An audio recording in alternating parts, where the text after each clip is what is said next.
Perlawanan hukum Ketua KPK nonaktif Firly Bahuri atas penetapan status tersangka terhadap dirinya oleh penyidik di Treskrimsus Polda Metro Jaya telah kandas setelah hakim menolak pra-peradilan yang ia ajukan. Dengan ditolaknya pra-peradilan Firly Bahuri, penyidik Polda Metro Jaya didesak untuk segera menahan Firly Bahuri. Informasi selengkapnya akan kita bahas bersama dengan mantan penyidik KPK Yudi Purnomo. Mas Yudi, selamat sore. Selamat sore, Mas. Ya, terima kasih atas waktunya Mas Yudi. Mas Yudi, dengan ditolaknya pra-peradilan Firly, berarti apakah artinya Polda Metro Jaya sudah tidak memiliki alasan lagi untuk tidak menahan Firly?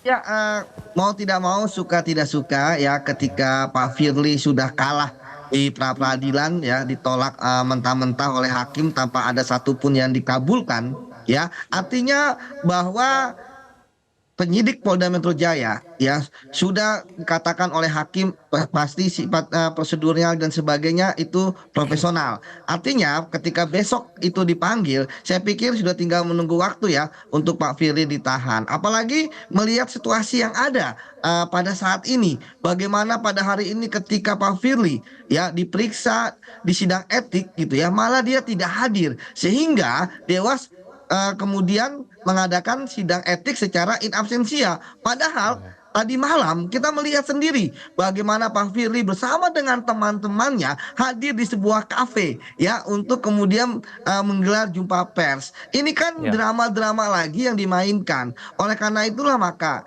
saya yakin bahwa Polda Metro Jaya setelah pra-peradilan kemarin selesai ya, kemudian besok akan memanggil Pak Firly, tentu itu akan menjadi dasar mereka untuk melakukan penahanan. Ya, berdasarkan pengalaman saya sudah tidak ada lagi alasan. Ingat bahwa Polda Metro Jaya pun juga sudah melimpahkan berkas tahap 1 ya. Artinya tinggal menunggu hasil penelitian dari jaksa. Artinya menurut saya sambil menunggu itu segeralah dilakukan penahanan. Karena kita melihat bagaimana situasi saat ini ya, ancaman hukuman terhadap Pak Firly di atas 5 tahun untuk alasan objektif.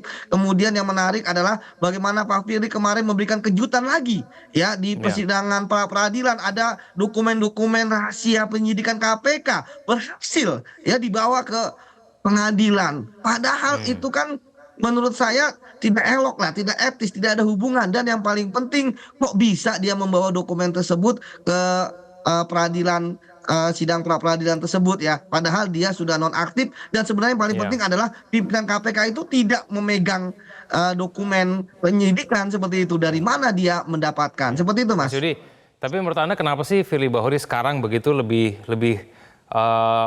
sering tampil di media, mengundang media, konferensi pers setelah ada putusan pra peradilan? Ini sosok yang berbeda sekali dengan sebelum ketika ditetapkan sebagai tersangka maupun sudah ditetapkan sebagai tersangka. Ini menurut Anda drama apa sebetulnya yang ingin ditampilkan oleh Firly Bahuri? Ya, saya pikir setelah blunder-blunder dia ya ketika bermain kucing-kucingan dengan rekan-rekan media ya, menghindari dan sebagainya, dia tentu ingin mengubah pola komunikasinya. Tetapi itu kan kita bisa melihat hanya sebagai gimmick saja. Kita lihat bagaimana malam tadi dia ada, kemudian menyampaikan perasaan dan kesan dia terhadap hasil pra peradilan yang tidak menguntungkan dia. Tapi kemudian ketika hari ini ditunggu oleh teman-teman wartawan di gedung KPK lama gitu ya, Dewas juga, saksi-saksi juga sudah diundang, ternyata dia tidak hadir, dia menghindari. Artinya apa? Artinya saya pikir Pak Firly sedang bermain-main dengan hukum. Ingat, Dewas itu kan dibuat berdasarkan aturan, undang-undang KPK. Jadi seperti itu, Mas. Oke.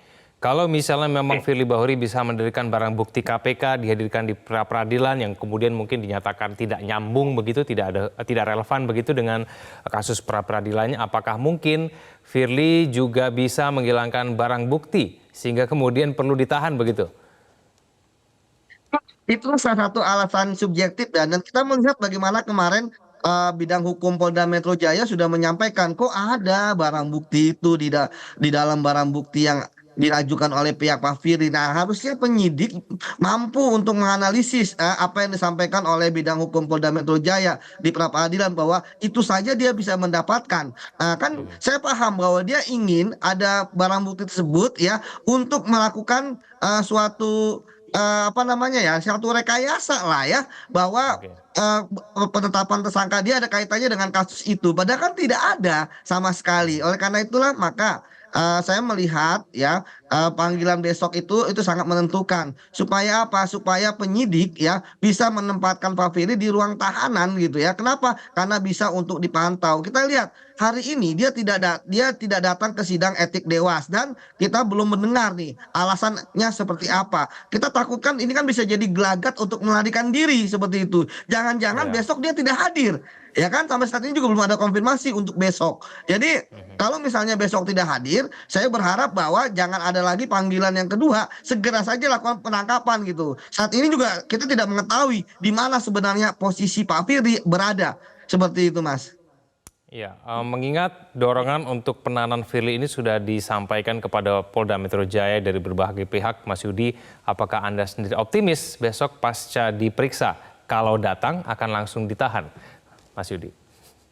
Ya, kalau misalnya besok hadir, saya optimis ya 100% akan dilakukan penahanan karena tidak ada lagi alasan untuk tidak menahan Pak Firly setelah kegaduhan-kegaduhan yang dilakukan oleh dia. Termasuk ya pada hari ini seperti yang saya sampaikan suatu hal yang penting gitu ya terkait dengan bagaimana menjaga marwah KPK. Dia sebagai Ya. ketua KPK nonaktif pun tidak mau datang terhadap sidang etik yang apa namanya dengan terperiksanya adalah dirinya seperti itu. Jadi saya pikir Polda Metro Jaya ya penyidiknya bisa menganalisis apa yang terjadi dan kemudian berdasarkan alasan objektif maupun subjektif mereka bisa segera melakukan penahanan kepada Pak Firly sekaligus juga bahwa dengan penahanan ini pertama penyidik akan lebih mudah untuk menuntaskan perkara. Kemudian yang kedua memberikan kepastian hukum bahwa setiap kasus korupsi ya itu pasti tersangkanya akan ditahan sehingga tidak ada lagi apa namanya subjektif dari atau perspektif bahwa ada tebang pilih, ada pengistimewaan terhadap Pak Firly. Seperti itu, Mas.